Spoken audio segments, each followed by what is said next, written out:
Hello, and welcome to the 30th episode of the English Sovereigns podcast series. The subject of today's podcast is King Edward Longshanks, or Edward III, or Edward the Hammer of.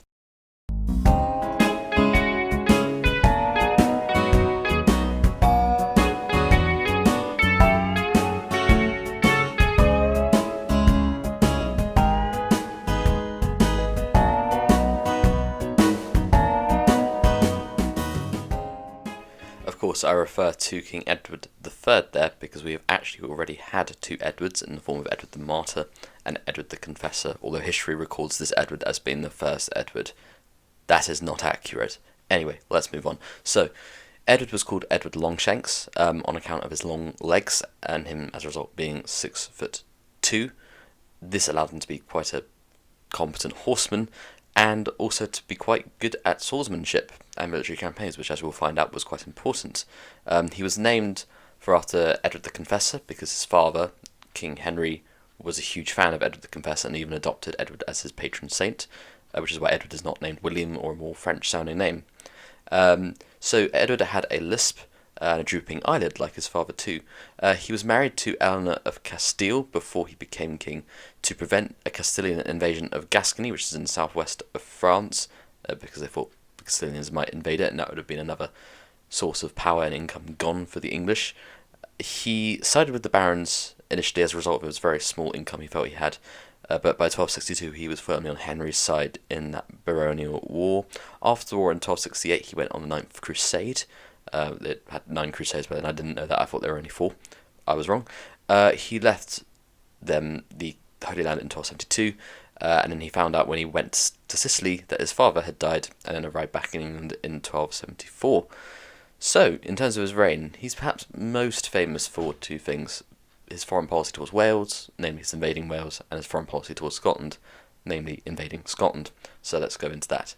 So Llewellyn ap Griffith, that may or may not be the right pronunciation, but yeah, he was the Prince of Wales at the time.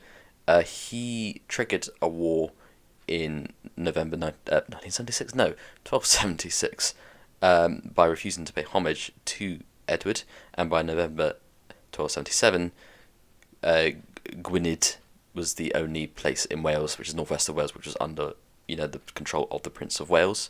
So Edward had all but conquered it, essentially. This was seen as a punitive expedition because he didn't pay homage, but in 1282 Edward just went flat out, yeah, let's conquer the whole place, and Llewellyn had also been engineering some rebellions. So within a year, again, by June 1283, Llewellyn had been captured and the whole of Wales had been subjugated by the English, which therefore began a process of colonisation of Wales. Flint, Aberystwyth were 2 new towns that were created under Edward's reign, and existing towns were fortified. Carnarvon, for example, and Harlech Castle were given greater walls, and only the English were allowed to live in them. The Welsh were specifically locked out of their own castles, although Edward did keep a degree of their own sort of common law in place, although basically the transformation was complete, and the amalgamation into England would, I think, be completed in the reign of Henry VIII legally, but yes, this is when their independence sort of ended. Well, no, did end. He made his heir, Edward, the Prince of Wales, and that has now become the sort of custom that the king or the queen names their oldest child as the Prince or Princess of Wales.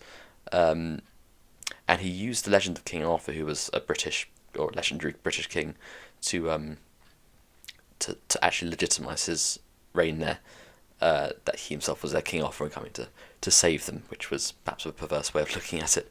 So that was his Welsh activities. His Scottish activities, Queen Margaret was the disputed Queen of Scotland, her grandfather, King Alexander III, having died, and her her uncles and father having died before her.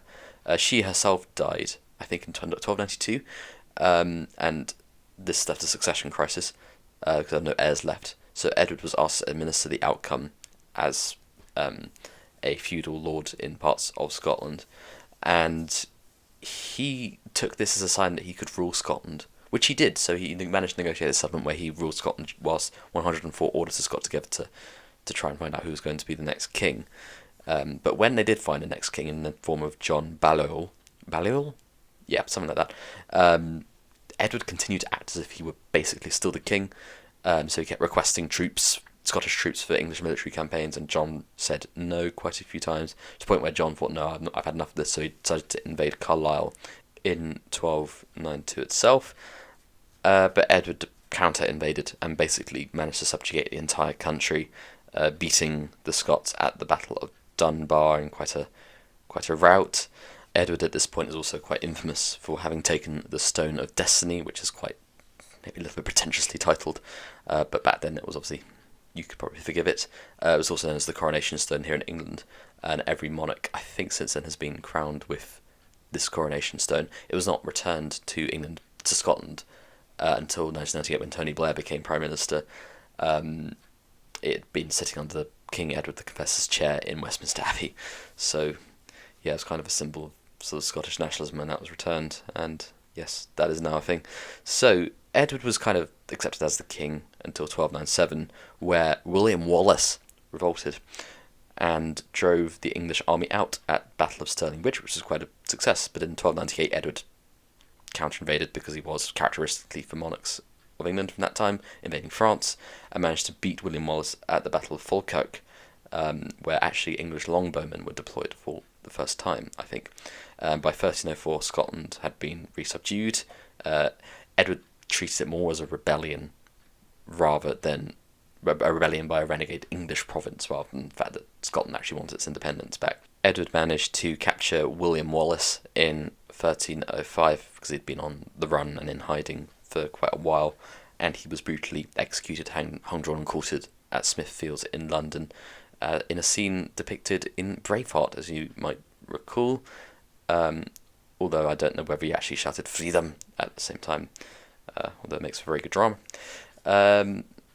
Edward then ruled Scotland for another year, and then Robert the Bruce, who actually, you might have heard of too, was friends. He'd actually betrayed the Scottish, allegedly, and become friends of Edward, but by the time that Edward had left Scotland again, Robert the Bruce connived, and actually he was still loyal to Scotland, so he raised his own rebellion, and it was actually when Edward was going up to meet Robert the Bruce to put him down that Edward contracted dysentery, much like his grandfather John, and died. So I've got to talk about his domestic policy, of course. He was a very able king, to be fair, and obviously the stress of ruling means you're going to be hotly tempered. I think there isn't a single monarch who isn't of an entirely calm or Buddha-like disposition, to be honest. When he became king, he had to reassert the authority of the crown after Henry's reign, where it was undermined quite substantially. He passed the Statutes of Westminster both in 1275 and 1285, which codified existing laws, and the Statute of Gloucester in 1278, which challenged baronial rights to dispense justice. This was a success. It established the principle that all liberties that the people of England enjoyed, including the barons, stemmed from the crown and not from the barons themselves, so it reasserted royal authority quite successfully. After a little bit of research, because I'd been researching Henry before, and I found out about the Jewish issue, the Jews were actually the personal property of the King of England, so I think they settled during the reign of William the Conqueror, and William had done this because, well, they had good amounts of money and could lend to the crown, and then in exchange they would have protection from the king. But the Jews were sort of regarded with general kind of skepticism, especially given their alleged perceived financial practices of usury, which was seen to be quite pernicious and untrustworthy and discredited. So by 1292, Edward bowed to popular pressure, both pressure from the Pope, I suppose, as well, and formally expelled all the Jews from England and took their wealth. I don't think they were allowed back in until the reign, perversely, of Oliver Cromwell. He wasn't a king, but in the 1650s during the interregnum. This was, the wealth attained from this was quite good for the liquidity, of course, of the royal treasury, and allowed Edward to finance his campaigns, but it was also a little bit racist for the time, and anti-Semitic. But yes, that is something that happened, which I didn't actually know about, so that was quite interesting to read.